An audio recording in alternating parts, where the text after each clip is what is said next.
Cathay Pacific was rated the best economy class in the entire world, but how good can it actually be? In this video, I'm going to be testing it in order to find out, while also comparing it to their premium economy to see if the upgrade is actually worth it or not. Up first today, I'm going to be testing out Cathay's premium economy, and then on the second flight, I'm going to be doing their normal economy. And overall, Cathay is supposed to be a really good airline. I know some people in the recent years said it may have gone downhill a little bit, and so far I haven't checked in and I haven't got my boarding pass, so I think it's time to go and do that right now. Using the kiosk machines, the first thing I did was select the airline, scan my passport, agree that I wasn't going to be a silly Billy and I didn't have any explosive batteries in my bag, and then I was able to print off my boarding passes for today's flights. Alright, so check-in actually went super smooth. That was an incredibly easy process, got both boarding passes, but there is a slight issue. For anyone who doesn't already know, every single airline has a different layout for how they do their seating. And since I'm in premium economy, it's a 2, 4, and then 2, which basically means 2 seats on the far left, 2 seats on the far right, and 4 seats dead in the middle. And unfortunately, I am one of those seats in the middle. This is a 12:30 in the morning flight, meaning I'm gonna have to be recording a little bit and some of my neighbors might be sleeping. But that's gonna be a problem for later on the flight, because for now, I had to make my way through security, which wasn't the best experience. So because this flight is so late, security was dead. Literally, there was no line whatsoever. It took 2 seconds to get through, but the one downside is that I did get double inspected. I'm pretty sure at this point, Canadian security just doesn't like me because I got pat down, my bags got searched, and my camera got searched. So we're gonna have to add some points to the tally for that. But now that I am through security, it's time to check out the lounge. And lucky for me, I didn't have to go very far before arriving at the Plaza Premium International Lounge. Making my way inside, there was tons of space for sitting, a play area for kids, Cathay business and members only area, a bar for drinks, but now how about the food? Well, for this, there was pasta with rosé sauce, fish, rice, veggies, chicken, and a bunch of desserts beside the salad bar. So I decided to get myself something light because the flight is soon gonna start boarding. All right, so overall, I'd have to say the lounge was pretty good. Had a couple glasses of wine. It was super modern and there was tons of seating area. The food selection was a little bit limited, but the food was still good and the staff were super friendly. Overall, I'd have to give it a solid 8.5 out of 10. But anyways, now that there's only about 5 minutes until the first flight is supposed to board, I thought I'd read you guys some of the reviews about Cathay just in case you've never flown them before or have no idea who they are. Checking things out, people have rated them 4 out of 5 stars, and when it comes to the reviews, they're overwhelmingly positive. On one side of things, people rave about the flight attendants, that the upgrade to premium economy was super worth it, and that from booking to the flight, it was a seamless experience. But on the other hand, people complain about the poor service, how they have good planes, but they're a bad company, and some people even called them the worst airline with rude staff. So obviously, for the most part, the reviews are actually pretty good. And I did mention earlier that over the pandemic, they kind of got hit super hard. And remember, up first we have premium economy, and then second we have regular economy. But it's finally time for the flight. Hi there. Thank you. But before I get onto the plane and show you everything in store for us, first I need to tell you about Olafly for making this all possible. When traveling in Asia, especially places like Thailand, getting a SIM card can be harder than you think. Not only is there an overwhelming amount of carriers and data plans, but airport kiosks are crowded with higher prices and language can be an issue. But with Olafly eSIM cards, all of your problems are solved. Unlike a physical SIM card, to get your Olafly eSIM, all you need to do is head over to their website, type in Asia, and you can select exactly how many days or cards that you might need. But the best part is that it has coverage in 11 destinations like Japan, South Korea, Thailand, and so many more, where you can get up to 500 megabytes of data every day to share with others via hotspot. So make sure to click the link down in the description or head to olafly.com to get your eSIM today. But now that I've got my data for this trip, let's check out that premium economy. It's time for Cathay Pacific flight number 1. Hi there. Hi, this way. Cross out to the right. Perfect, thank you. Since I was in premium economy, I didn't have very far to go, and as you can see, this is what I was talking about when I mentioned the 4 seats in the middle. Doing the comfort test, the butt cushion was super soft, the backrest was well cushioned, and there was also tons of padding in the headrest, which is always a good thing. But I also got tons of goodies to go through. Obviously, I got the basic things like a super cozy blanket and large pillow, but checking out the amenities kit, there was a ton of things inside, like a toothbrush, toothpaste, socks, earplugs, and also an eye mask, which is awesome. Right off the bat, this seat is pretty awesome. As soon as we got on the plane, we got champagne, we got hot towels. It is super comfortable. There is tons of leg room. And on top of that, this seat reclines a crazy amount and its leg rest goes up too. And considering this is going to be a 14.5-hour flight, maybe I'm actually going to sleep, but there is still so much more that I need to check out and I am super excited. So since we still have some time before takeoff, I think we should get back to exploring. Right on my side in the armrest was a mini table which was perfect for the the champagne I was given, but below that there was a remote for the entertainment system which conveniently controlled the overhead lights too. Located beside the TV, there was this thing which could be used to hang stuff, and inside of the seat pouch was the over-ear headphones, which is honestly impressive for premium economy, the safety pamphlet, Cathay magazine which has all of the destinations they fly to, and really the only letdown that I could find was the room under the seat was pretty tight. Alright, so we're still on the ground and about to take off soon, but there is so much that I've been exploring. There are so many different buttons and compartments on this seat. I'm honestly super surprised. I don't understand why some aviation people were saying that Cathay was bad or that it went down in quality, but like I said, we are about to push back from the gate and start taxiing, and then it's finally going to be time for takeoff, and after that there's still so much more to see because there's in-flight dining, the entertainment system, and after we still have regular economy. But thankfully, as I was saying this, the doors had closed and we began pushing back from the gate. For today's first flight, I was going to be flying roughly 15 hours across the world from Toronto to Hong Kong, and after getting to the runway, it was finally time for takeoff.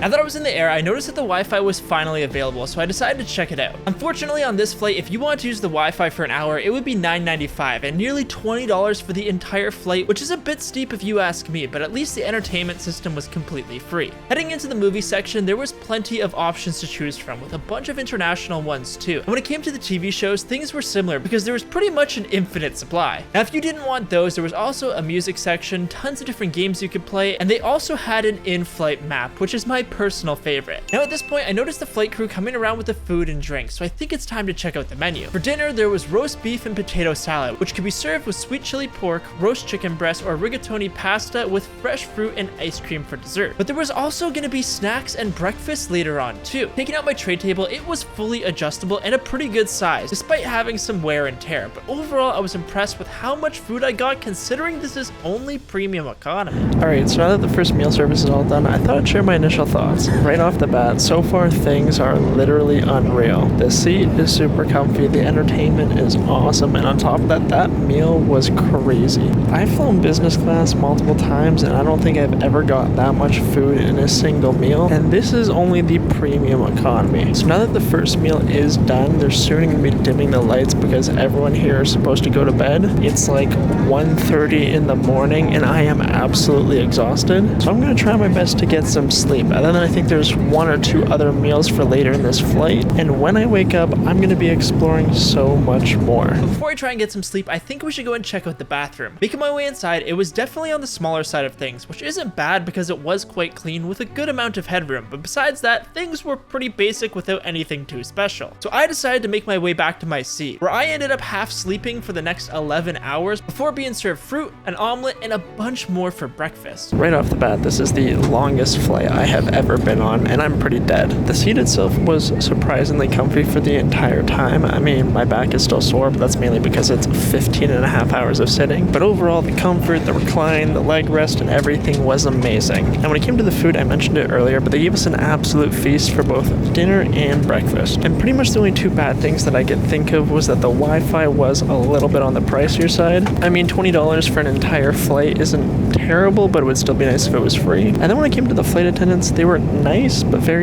snappy. They weren't necessarily rude, but they were just very direct. And remember, as soon as I land, I'm going to be hopping on another flight to review Cathay's normal economy experience. So it's going to be super interesting to see how they compare to one another. And now the only problem with this was that I was landing in Hong Kong at 5 in the morning. So after getting off the plane, I made my way straight to an airport lounge because my flight wasn't going to be leaving for another 3 hours. Making my way into the lounge, I noticed there was plenty of seating and things were super nice. But when it came to the food, there were things like peppers, corn, tomato, salads, bowls of noodles, fried noodles, and also beans, which isn't really my go-to for breakfast, so I decided to shower instead. Whenever there's a shower, I just need to use it. This feels so good after a 15-hour flight. Now that I was all refreshed, I was still starving, so I made my way to the other side of the airport in order to kill some more time in the American Express lounge. Inside, there was a full bar, tons of different fresh fruits with things to make yogurt bowls, tons of different pastries and traditional breakfast items like bacon, sausages, and much more. So I decided to load up because now it was time to check out the world's best economy class on Cathay Pacific. The first lounge I went to was pretty good. It had a shower, which was awesome. It was super modern, it was super big, but the food selection was a little bit strange. I guess it's my first time in Asia, so I wasn't really expecting noodles for breakfast. But overall, I'd have to give that lounge a solid 9. And then as for the Amex lounge, it was awesome. It was super modern, the staff were super friendly, there was tons of food selection, it was all super delicious. And overall, I'd have to give that one a solid 9.5 out of 10. But now that I am finished in the lounge, it's time to head to the gate because I think my flight's supposed to board in about 5 minutes. And it turns out I had perfect timing because just as I got there, my boarding group had been called.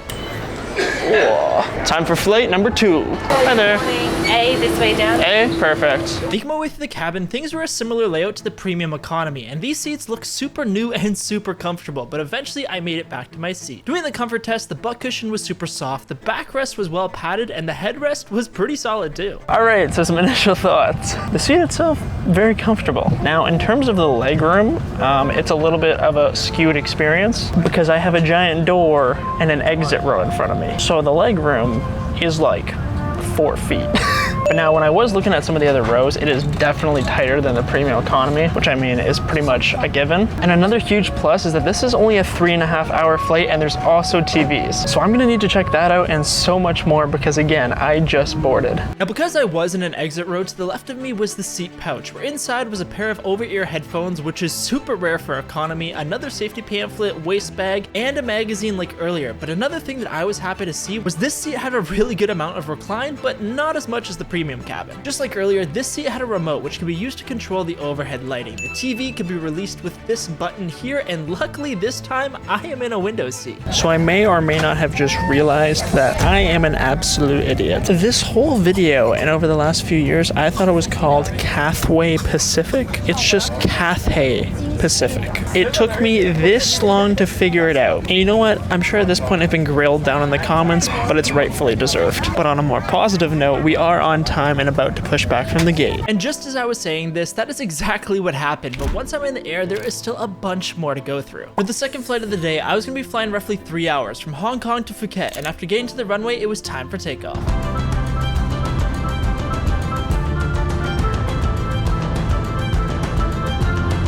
You know, now that I'm in the air, I just had this very interesting thought. Before taking these flights, I was on YouTube and there were so many YouTubers saying that this airline wasn't the greatest. Basically, they said since COVID, it went downhill and a whole bunch of other things. But to me, they've been super solid overall. In my opinion, the premium economy was pretty unreal. And I know the flight just started, but the economy is also super solid as well. But I did just want to say that because I feel like some other YouTubers will make super negative videos for no reason just to get views. And it's honestly kind of sad to see. Because most of them are full of BS, I think it's time to check out the bathroom where their opinions belong. Compared to the premium economy, this one was way smaller, but at least it was clean and had decent headroom. But after making it back to my seat, I think it's time to go through the entertainment system. Now, for some reason by default, it was fully in Mandarin, so I needed to change that to English. But checking out the movies, there was just as many as the flight earlier. The TV catalog was also massive with a bunch of recent series. There was music, games, and also an in-flight map. But overall, the software was much more dated. But anyways, it was at this point I noticed the flight attendants coming around with the food and drinks, so I took up my tray table, which was a pretty solid size for economy, and I was given a ton of food for breakfast, which is honestly quite impressive. Since the meal service just finished up, I'm about 2/3 of the way through the flight, so I thought I'd share my thoughts on it so far. The seat is actually super comfy. It is a little bit smaller, obviously, than the one in premium economy, and keep in mind that I'm not in a normal row, I'm kind of in that emergency exit, but comfort levels are solid, and legroom is definitely solid too. The meal itself definitely wasn't as good as premium economy, but it was still pretty solid. I just got a lot less food. Now in terms of the entertainment system, I'm pretty sure it's the exact same between the two as well. The only thing I noticed on the economy one, I don't know if it's because it's a different plane or because it is economy, the software is a little bit more dated. Besides that, it was all the same movies, entertainment, and everything above. So is the economy class the best in the world, and what do I think of the premium economy? Well, overall, premium was super solid, and I'd have to give it 8.5 out of 10. When it comes to the economy class, I don't know if I would call it the best in the world, but it's definitely up there, so it gets a solid 9 out of 10. And if you guys enjoyed this video, make sure to subscribe and watch this video next.